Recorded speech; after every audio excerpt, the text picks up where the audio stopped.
Well, also paying close attention to the talks in Smithers, BC, are the Indigenous leaders who have manned the blockades on rail lines in support of the Wet'suwet'en hereditary chiefs who oppose the gas pipeline.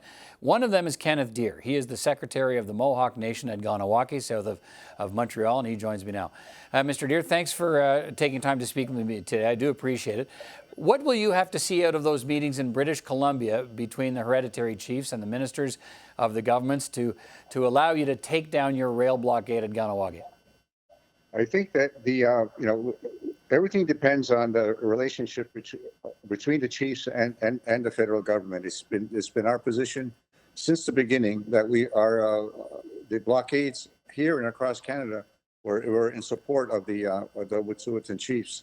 And the main issues were the removal of the RCMP, the tactical squad, from their territory, and a suspension of the construction of the pipeline until they have some discussions with the federal government.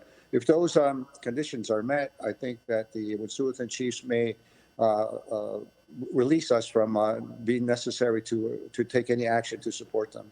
Well, the hereditary chiefs have said when they were asked about whether they would tell another Indigenous nation to put up blockades or take down blockades, they said they wouldn't do that. They wouldn't tell a nation what to do. Are you saying they've been asking you to keep those blockades up or take them down? What's that relationship been? Well, we've had some conversations with them because they were here in our territory last week, and we had a private discussion, a closed door discussion with them. And there's an understanding between us about what kind of conditions are necessary for them to be satisfied, and what kind of support we're going to give them. So yes, it's true that as a sovereign people, we make our own decisions whether to end our blockade or not. However, we're there to support them, and if the continuation of our blockades helps them achieve what they want to achieve, that is our goal, and we make those kind of sovereign decisions ourselves. You talked about the conditions. We know the hereditary chiefs have put out a notice to the media saying that the discussions with the RCMP have gone well. They've agreed to halt patrols on that territory, and the discussions are underway with the federal minister and the BC minister. Are you seeing enough now to say you're in a position to take down that blockade? No, I don't think the discussions haven't begun yet. I mean, they could collapse terribly in the next few hours. We're going to wait and see what happens after the discussions that take place today. Before we want to see them completed before we make any kind of a decision. Right, they're being described as kind of preliminary discussions. It could last a couple of days initially. So your blockade's there to stay till you see some positive movement in these discussions with the ministers. Is that right? Exactly. We want to see something concrete, something that probably in writing, perhaps, but something that has the confidence of the Wet'suwet'en chiefs that these blockades have gotten them as far as they can, and they'll go on on their own from that point onward. Okay, so it's possible your blockade could be there for several days to come.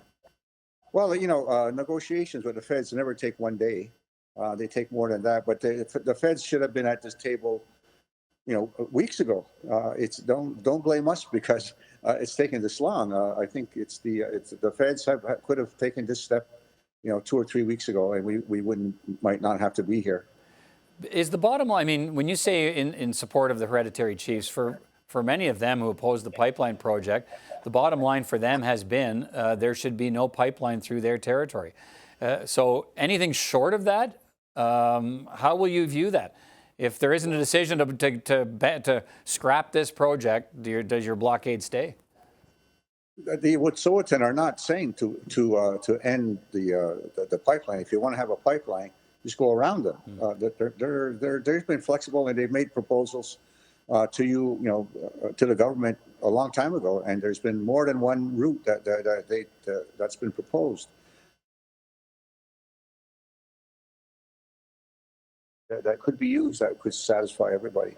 Right. I mean, the company's saying it's not practical to go around, but of course that could be all part of the negotiation, right? Well, corporations are there to make money. They're not there.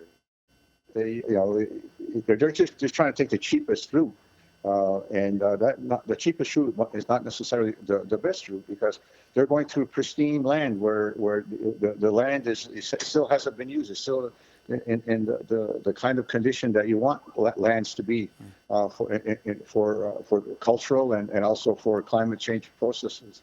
The pipeline can follow a highway that's already been disturbed. That's already it has an infrastructure right close to it, and if it follows a highway route, you will not be disturbing pristine land.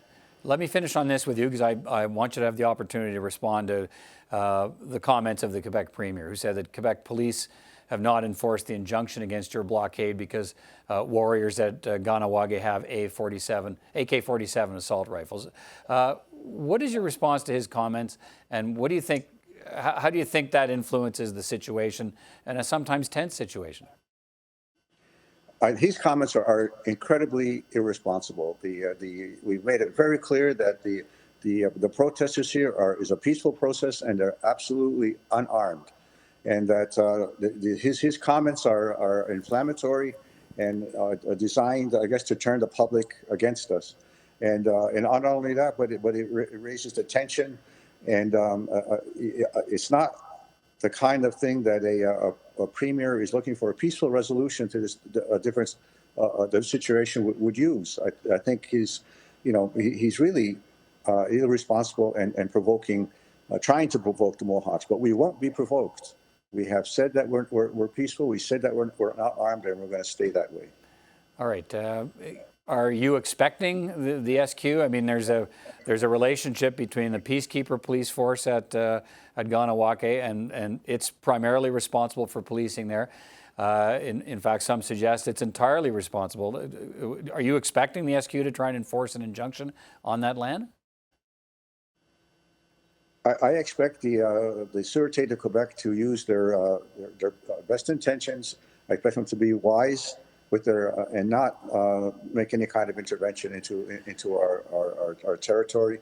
The Kahnawà peacekeepers are the law enforcement agency here, and they have considered this issue a civil matter and not a criminal or matter. So the Sûreté de Quebec is respecting the will of the population here in Kahnawà. Remember, this is not a bunch of radical people who are protesting here. This blockade has a broad support of the entire community. So if the SQ wants to come in here and arrest everybody, I think they'd have a very difficult time to do that. Let me just come back to one quick question before I let you go. Why are there blockades to support the hereditary chiefs who oppose the pipeline when we've seen elected band councils and other hereditary chiefs support it? Explain how you've taken the position you've taken in support of those chiefs who don't want the pipeline when other Wet'suwet'en do.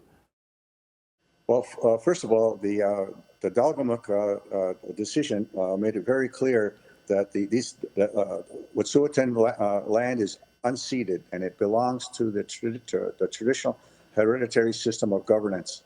They are the owners of the land. The elected band councils are created by the Indian Act, and have only been in existence for maybe 100 years. They are not the owners of the land, and the Supreme Court has said so, and that's the rule of law. So it's the Wet'suwet'en chiefs that need to be that have to have their consent if this pipeline is going to go through. There might be some divisions among some of the people who follow the hereditary system, but the chieftainship titles are still there. They have that responsibility, and they are the leaders of the traditional hereditary people, and the sub chiefs who support the pipeline are not chiefs. They are secondary authorities, and the chiefs are still the supreme authority in that territory. And in any political system, you have to recognize the leadership and the system that they have, just like we recognize that Prime Minister Trudeau is the head of government for Canada, and not Mr. Scheer. All right. Kenneth Deer, you've been generous with your time today. I do appreciate it, and we'll continue to watch as the situation unfolds. And thanks for taking time to speak with me. You're very welcome.